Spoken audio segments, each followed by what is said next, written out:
Let me first start off by saying that there are just way too many great games for the DS, and the simple tiny little top 10 favorites list does not do the system any justice.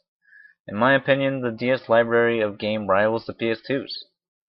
I've played many DS games since its initial fat release in 2004, and most of the time I spent with the individual games were brief. This goes for new fantastic games like Okamiden and going back to even Golden Sun Dark Dawn. However, with this list I set out to only pick games that stuck with me and was able to complete from start to finish.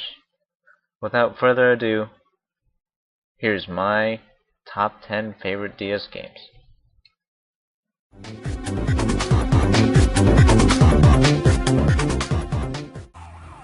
Grand Theft Auto Chinatown Wars surprised me because it was actually a genuinely fun game. It brings sandbox to your pocket in brief arcade-style missions. With the dark humor and bloodshed everywhere, it definitely felt like a GTA game, which I absolutely love.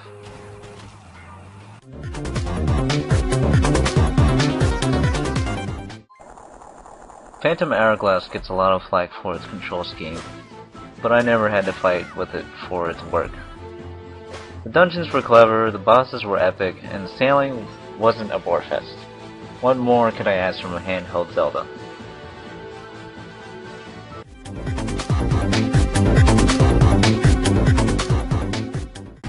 The World Ends With You is a very unique and fresh game that had a very hip music and atmosphere. The battle system made for some pretty challenging and interesting battles, next to a good story with great characters and cool setting.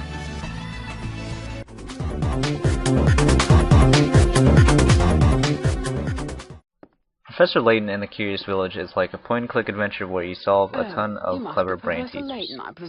Now, that may not sound exactly fun to people who don't like to think, but the characters and style are charming and the story can be interested with well-animated cutscenes. Even for people who do not necessarily play video games often can get into Layton as long as they have a brain and they're willing to solve some puzzles.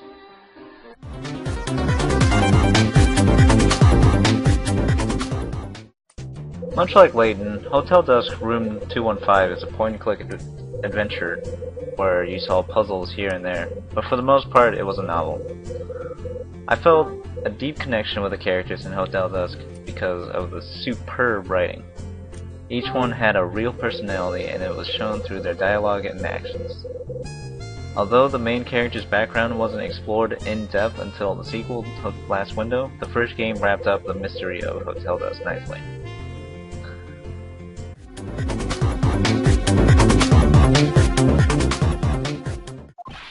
I fell in love with the Ace Attorney series thanks to Ricky, and I'm sure he'll agree that the third one was the best. The reason for this was because it wrapped up all the loose ends that were built up in the first two games. And having played the games in order of release, connections with the characters were established, and then I found out how the really cool new prosecutor, Godo, is connected to the backstory, which made him even cooler. Overall, this one wouldn't have been as good if you didn't take in the first two games, but as the end of an epic trilogy, it was fantastic.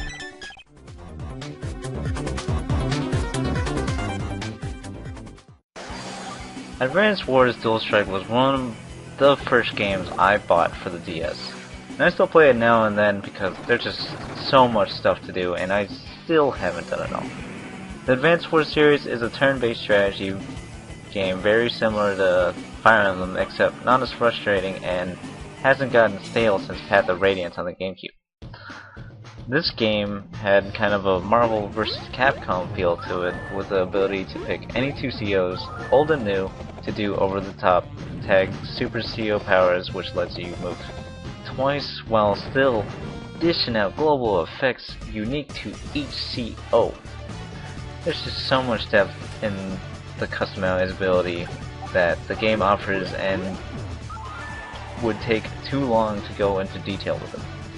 Let me just say that I liked the dark reboot they did with the Days of Ruin and was overall balanced for playing over Wi-Fi and stuff, but Dual Strike was just more fun.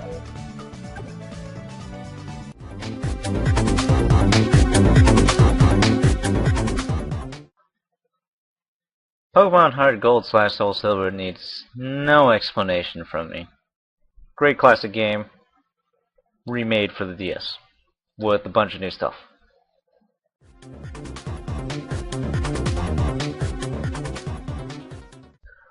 Jump Ultimate Stars was a game I had to import, and thankfully the fat DS and DS Lites were region free.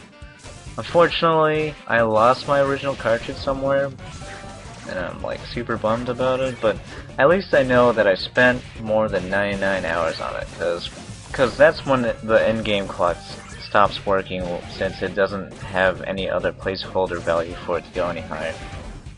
Anyway, the game is a ton of fun, and it didn't really need much knowledge of the Japanese language in order for you to play, although it definitely helps.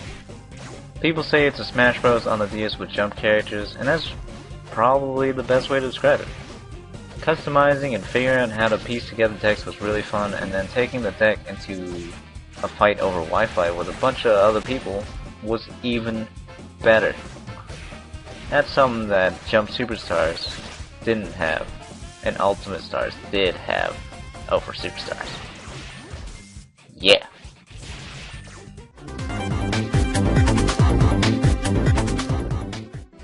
Mario Kart DS is my absolute favorite game on the DS.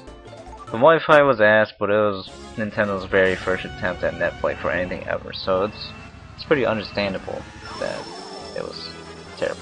Looking past its flaws, it remains king, with frickin' Rob playable, and the ability to choose anybody's cards with everyone was awesome. Though, everyone only ever used Dry Bones as Dry Bomber and Snake if they wanted to try hard. Still, the courses in this game overall is the best, better than any other Mario Kart game, and it was the first Mario Kart to bring back some retro courses too. There's also this cool missions mode where you do challenges and fight like Super Mario 64 bosses and stuff. And have you ever played multiplayer with 7 other people in the same room? I haven't, but it sounds like it would be an insane amount of fun based on my experience with just 3 people. Not to mention the balloon battle and like Shine Runner mode totally eats up Mario Kart Wii's battle modes for breakfast. Oh, and I almost forgot. One of those battle courses is a big ass DS. That's why Mario Kart DS is my favorite game. And not Pokemon Heart Gold and Soul Silver, Trauma Center. Yeah. My list best.